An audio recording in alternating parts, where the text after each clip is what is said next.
विलोक्य सहसा महिषासुरेण दृष्ट्वा तु देवी कुपितं भ्रुकुटीकरालम् उद्यत् शशाङ्कसदृशच्च वियन्न सत्य प्राणान् मुमोच महिषः तत् अतीव चेत्रम् वैर्जीव्यते हि कुपितान्तकदर्शनेन देवी प्रसीद परमा भवती भवाय सद्यो विनाशयसि कोपवती कुलानि विज्ञातमेतदधुनैव यदस्तमेतत् नीतं बलं सुविपुलं महिषासुरस्य ते सम्मता जनपदेषु धनानि तेषां तेषां यशांसि न च सीदति धर्मवर्ग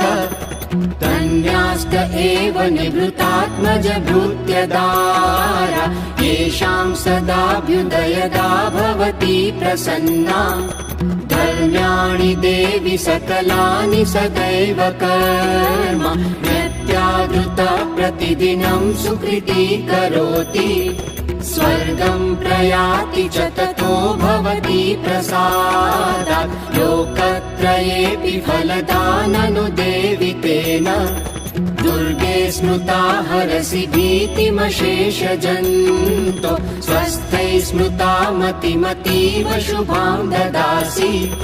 दारिद्र्य दुःख भयहारिणि का त्वदन्या सर्वोपकारकरणाय सदार्द्रचित्ता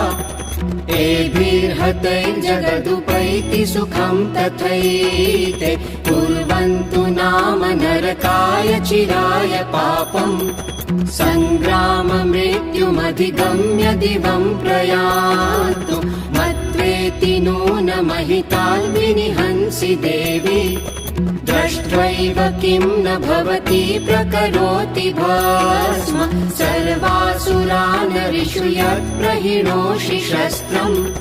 लोकान् प्रयान्तु रिपवोऽपि